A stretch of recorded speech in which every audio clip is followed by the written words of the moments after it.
Hello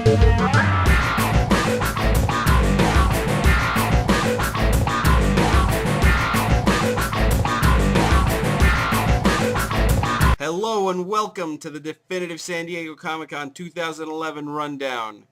Day 4. I have never been to Comic-Con. I've just been in Glendale, California, in my apartment. In researching this video, I found out that Day 4 of Comic-Con is actually the worst day. It's Sunday, everybody's tired, no one wants to get up and go to more panels. Everyone's just thinking about how they have to get home and they have to go to work the next day. The 405 is going to be fucking... So all the panels on Day 4 are just the most uninteresting to read or even talk about.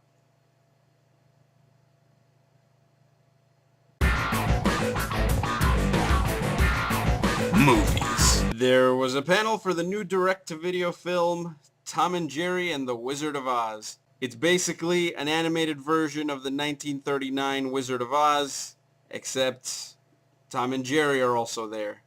And that sounds funny, but it looks like a huge piece of shit. There's basically two things wrong with it. The animation is god-awful, and it shows a fundamental misunderstanding of who Tom and Jerry are as characters. If you watch the original Tom and Jerry shorts, you'll find it's some of the best animation of all time. There's a brilliant visual language, and if the executives at Warner Brothers really understood its value, it would never even enter their heads to try to get a Tom and Jerry movie done for cheap. Also, the premise that Tom and Jerry are literally in The Wizard of Oz, that's the act of people with no ideas in their brain. Hey, idiots! You know all those Oscar-winning Tom and Jerry shorts from the 40s?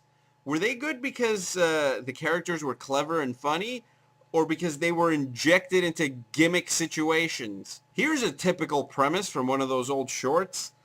Jerry is hungry and wants to get some food, and Tom doesn't want to let him. Oh, not sexy enough? Why don't we desecrate film history?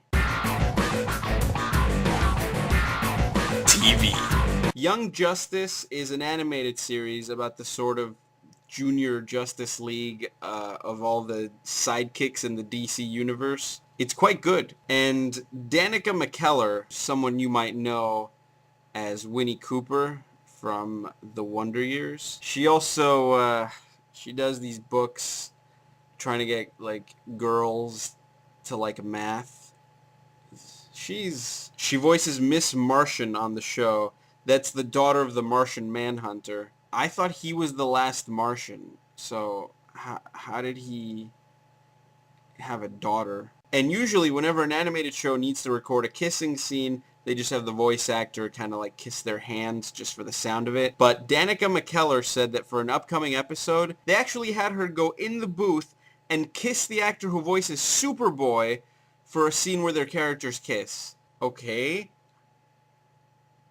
I want to go into voice acting, and that has nothing to do with this. I've wanted to be the voice of cartoons before. I mean, like, I would do it. I would kiss Danica McKellar just so that the kiss would sound more real. If that would make it sound more real, I would do it. So the cartoon of the sidekicks fighting crime is better. But going back to the theme of studios that have properties that they don't know what to do with, specifically Warner Brothers. The Looney Tunes show is a new cartoon where all the old Looney Tunes characters are basically living in a modern sitcom. Now, okay, let me just say first that I think it's great that the old Looney Tunes characters are being given an opportunity to reach new generations on TV. But watching this show is like watching your loved ones be stabbed to death and then having their corpses strung up and used as puppets. Alright, it's not that bad.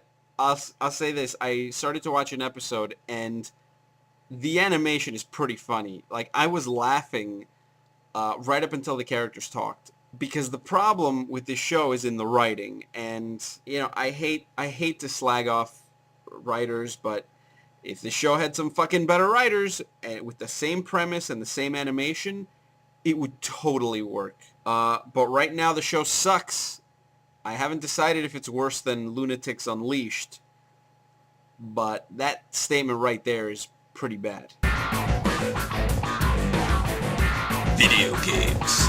Sunday had the Starhawk panel. Starhawk is a video game. Starhawk is probably not a great game because they gave it a shit panel. Sunday morning at 10 a.m. This is probably worse than if there had been no panel. Imagine you're the typical Comic-Con visitor. It's middle of the weekend. You're in your hotel room. You spent way more money than you intended because you found so much Comic-Con exclusive merch. And they had the comic that you like. Your entire body is aching because you're so not used to all this physical activity of walking around all day. Then you look at the itinerary you prepared a week before you came out. What did you write down here? What is this? Starhawk?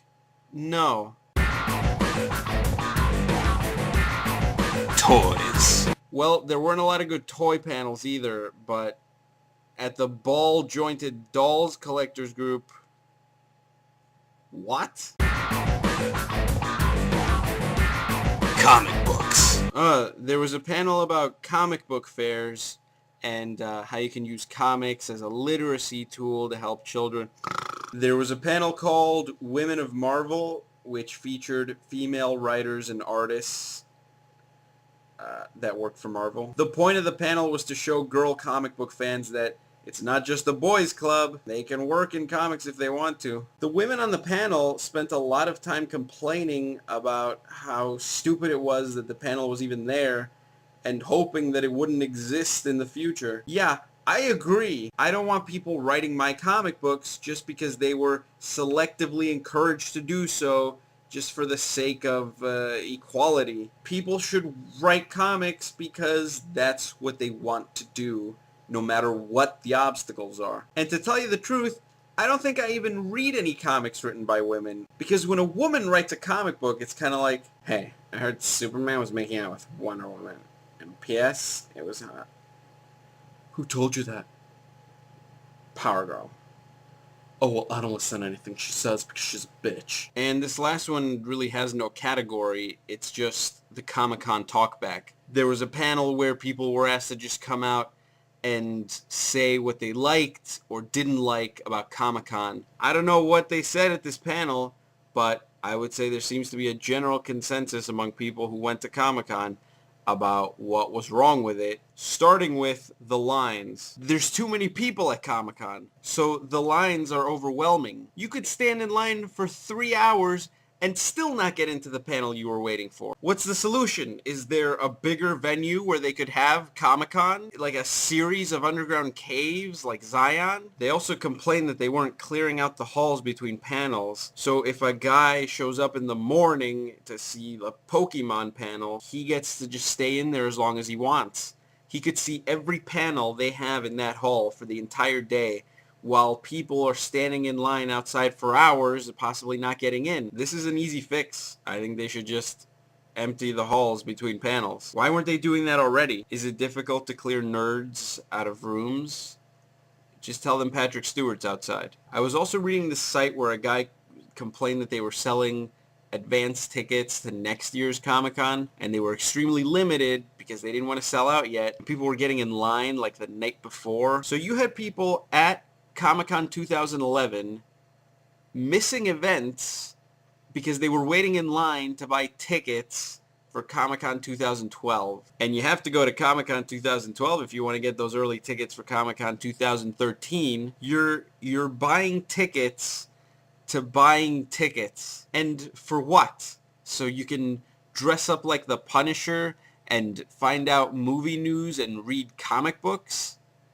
I'm doing that right now in Glendale, California, in my apartment. The difference is, it didn't cost me anything. And I never once had to put on pants.